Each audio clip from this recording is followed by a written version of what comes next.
Hello and welcome to EverLogic Training. My name is Jennifer. Thank you so much for taking the time to join me today, where we will be going through a few miscellaneous processes in EverLogic. Today I'm going to show you how to add a bin location in EverLogic. We're going to start on the System Setup tab, and right below we'll click on Bin Locations. Locate the New button, and then we're going to give it a name. You can also add a description. Make sure the Is Active button is selected. Click OK. Now, if you have other bin locations you want to add at this time, you can go ahead and click New. Otherwise, always remember to save.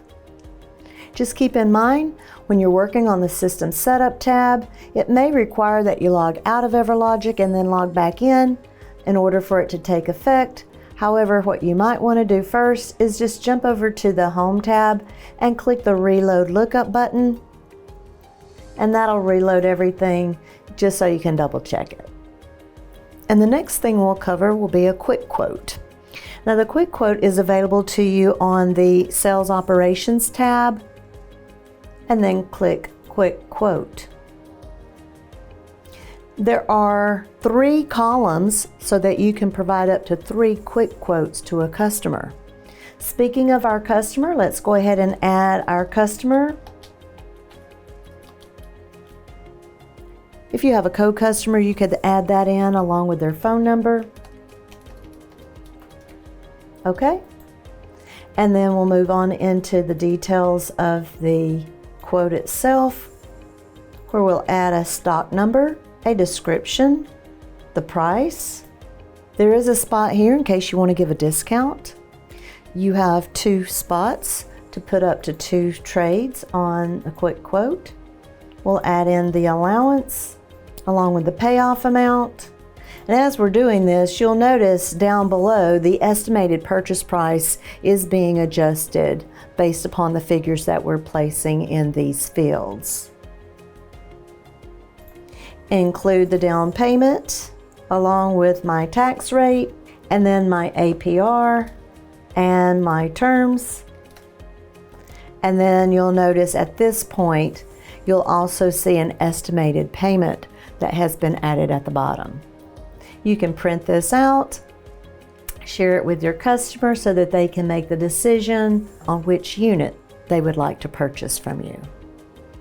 Now we're going to move on to setting up your deal defaults in EverLogic. So we'll go on to the Sales Operations tab and click New Quote. Now, before I talk to you about actually setting up the deal defaults, please allow me a moment to share with you some of the deal defaults that I already have set up in my system. So if you'll notice, when I go to the quote form, I have some taxable charges and some non-taxable charges already showing in the accounting panel on the right side. And that is because I have some items set up on my Item Price tab, and some of these items are not taxable and some of these items are taxable. So along with the items that I have set up on the Item Price tab, I also have my taxes set up. So notice at the top, the taxes that are being applied to the net selling of this unit are at the top. You've got a place for state, county, and local tax. You can select a percentage rate or an amount and also include a cap if you would like. And then in the second section, you have those taxes that are applied to the items that I have listed on my Item Price tab. We have a space for your state, county, and local tax. Again, you can select a rate or a flat dollar amount along with a cap to the right. You could even add other taxes below if that applies to you and your dealership. I also have my Payment and Description tab set up at 5.75% APR along with a 30-month term. term. I've also chosen to add my commissions percentage on the profit tab. So these are the items that I have set up as deal defaults. So let's say, for instance, I needed to come in, maybe my taxes were, maybe the tax rates change, or maybe there is a change in one of the prices of the items on your item price tab, or maybe I needed to add a new field. By doing a right click, I can add text. Now, I do want to make a note that when you are adding a new label property, please contact EverLogic so that we can help you with the proper mapping, so it'll show up on your buyer's order the way you prefer. Always make sure you click apply, then OK. Then let's go to Deal Tools on our toolbar, and we will save defaults. So my deal defaults have now been saved. Now when I close the quote desking window, I will receive a message. Do you want to save the changes made to this data? At this point, I will click no. We've already saved the defaults from the deal tools on the toolbar. If you click yes to the last message, that is going to save that quote form as an open quote. So again, you'll select no on that final pop-up window. We have now set up our new deal defaults. At this time, I am working on a quote form. And let's say that you have a customer that you're working with that is an out-of-state customer, or from a different county where you might need to change the sales tax. By the way, you can use this same technique on a quote, a repair order, and a parts invoice form. So please notice there is the sales tax field, and as you hover over this field, it does give you a breakdown of the tax calculation. The sales tax is actually a link that you can click on, and in this window, you'll see where on the left side it shows our current rates. I'm going to add in a different zip code and click Get Rates. If I apply the new rates are listed on the right side.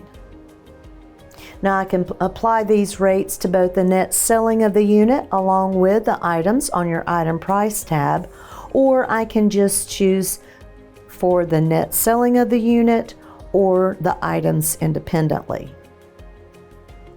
If you'll notice our current figure at $9,037.40, and when I click on apply these new rates, it has been changed, showing the new amount of $6,440.40. As always, be sure to save. At this time, I would like to show you how to change your tax rates in EverLogic. So now this could be a two-part process where you have to update the taxes on your repair orders and part invoices, and also on your quotes or deals. We are going to start on the System Setup tab and go to the location. Double click to open the location if you have more than one, and then we're going to select the Sales Tax Information tab. And then down below, you'll be able to add in your state, county, local, and any other taxes as necessary. You can also add a maximum allowed and a minimum price to the far right. And then down below, there are some items that you can choose to be taxed or not. Always make sure you save. That's how you update the sales tax on your repair order and parts. To update the sales tax on your quotes and deals, you'll need to go to the Sales Operations tab, click on New Quote, and update your deal defaults. And we'll do that by going to the Taxes tab, and here you can update at the top the taxes for the net selling of the unit. And in the second section, you can change the tax rates for the items that are on your item price tab. Remembering when you are saving these defaults on a quote form, you'll go to Deal Tools, save the defaults, and then whenever you're closing that window, you'll get a pop-up. Do you want to save this information? You'll click No. Otherwise, you'll have a blank quote on your records. Please allow me to show you how to pull a credit report using 700 Credit. If you are not currently using our integration with 700 Credit and would like to learn more, please contact us at support@everlogic.com or call us at 904-998-4066.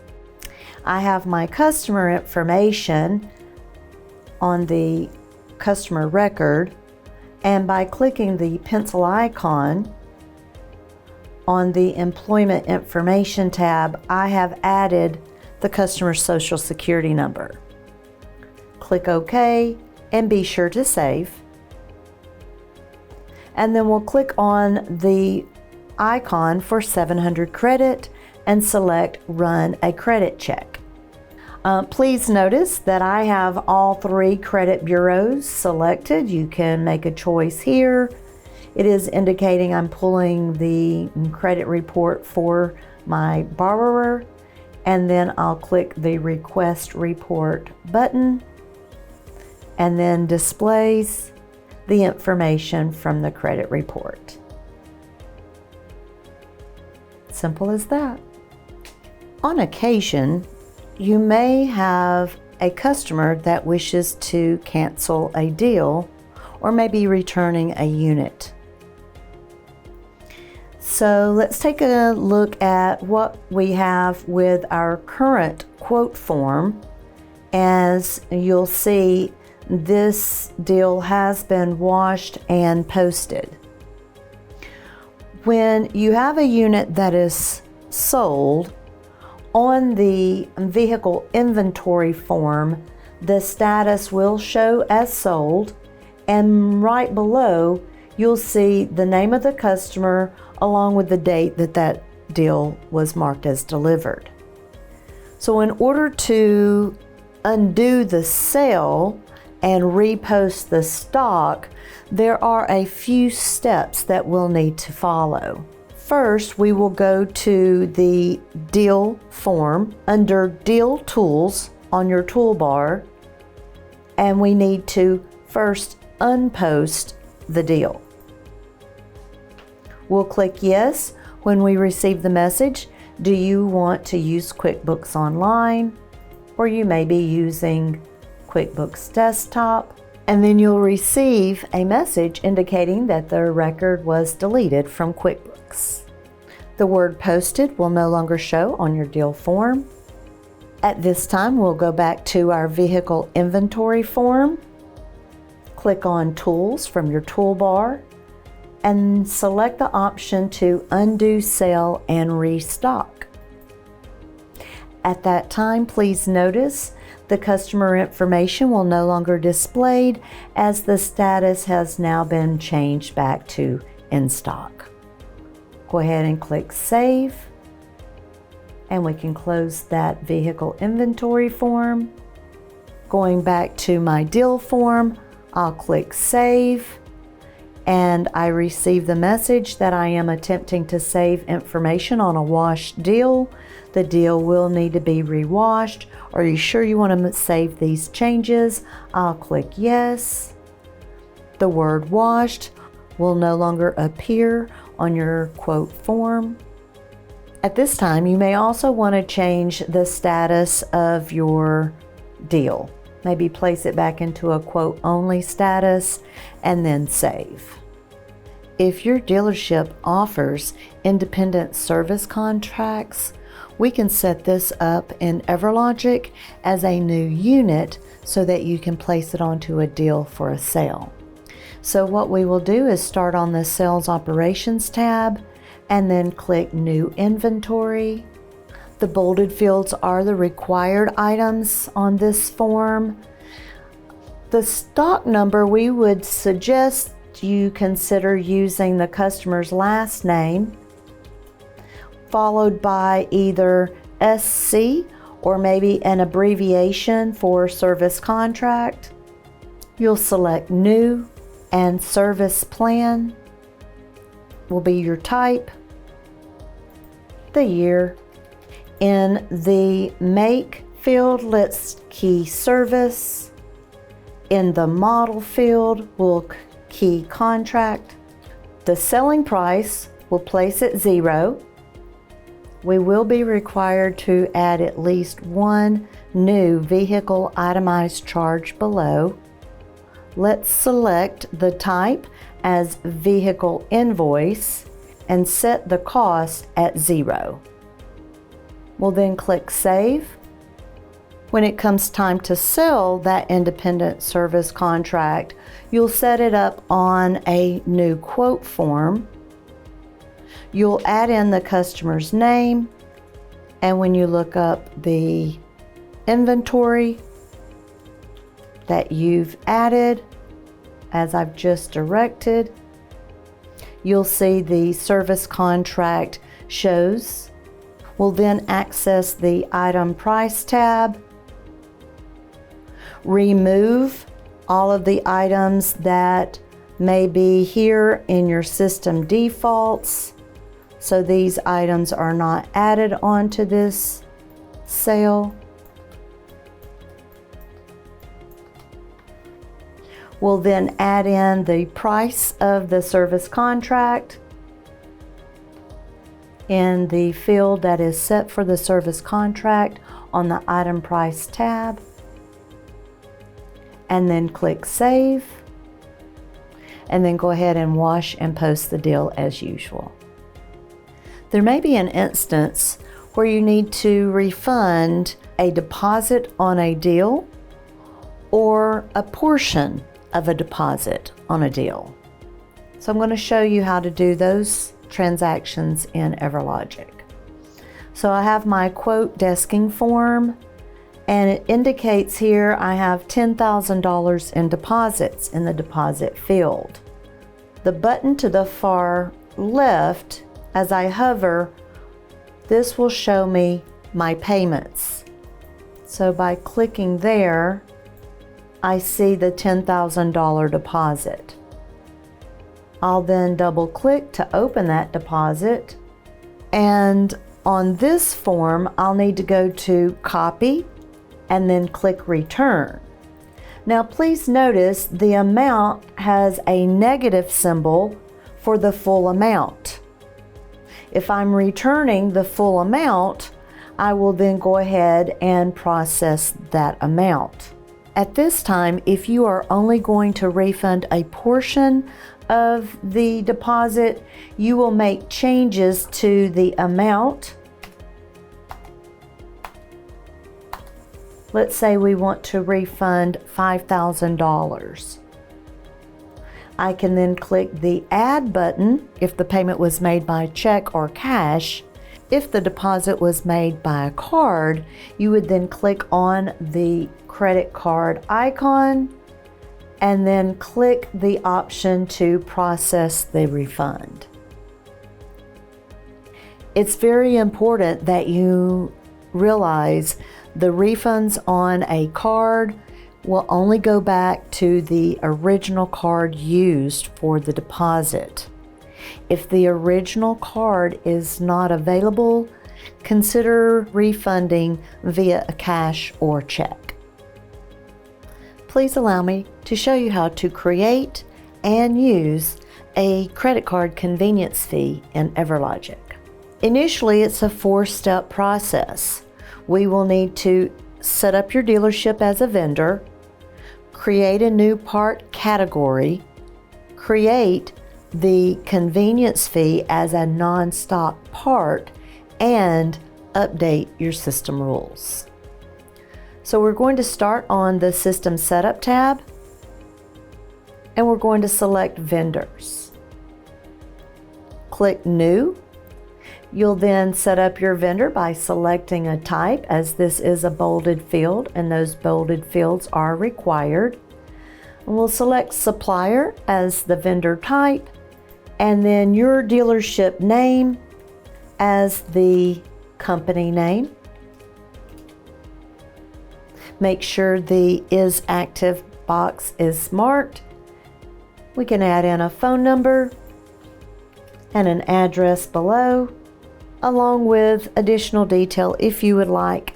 Again, these fields are not bolded as they are not required. We'll then click Save. We have now completed the first step in the process of setting up the convenience fee. We'll now need to create a new part category. We'll go on to the System Setup tab and click Part Categories, and then click New, and then fill in the blanks here. And as you can see, I've already set one up for the convenience fee, which I added in as the name and the description. Again, make sure that Is Active button is selected, and then click OK, and then always be sure to click Save. We'll then go over to the Parts and Service tab, where we will create a new part. We are going to key the percentage along with the convenience fee written here in the UPC field, the primary part number field, and the description field. Then select your company name as your vendor. On the category, we'll select the convenience fee category that we've just created. Click OK. And then in the upper right corner, this is a non-stock item. Also click Fee. Once you click Fee, down below, you'll notice there is a new field for you to include the percentage rate, or you can use a flat dollar amount. In the bin location below, as it is required field, you'll notice EverLogic has automatically displayed the non-stock parts bin for us. Make sure to save, and you have now created your convenience fee as a non-stock part to be used on invoices and repair orders. One last thing we'll need to do in order to use this convenience fee is go to the System Setup tab and go into our System Rules. We'll locate the system rule for item level accounting. Select the right location if you have more than one, and then make sure the answer is 1. Click OK, and as always, remember to save. At this time, I'd like to show you how to use that credit card convenience fee on a parts invoice or a service repair order. The example I'll share with you is on a new part invoice. Now you'll create the invoice as usual with your customer name. We'll select the part to be purchased. You'll notice this part is $16.71. I'll then add on that new non-stock part that I've added for the 4% convenience fee. That amount has been added to the selling price of the part itself in the amount of 67 cents, giving us a part total of $17.38. And then you'll cash out the invoice or repair order as usual. It is very important that you know that when the end of day is sent over to QuickBooks, that this fee will show as an individual line item. Thank you so much for taking the time out of your schedule to join us today to learn more about being efficient in EverLogic.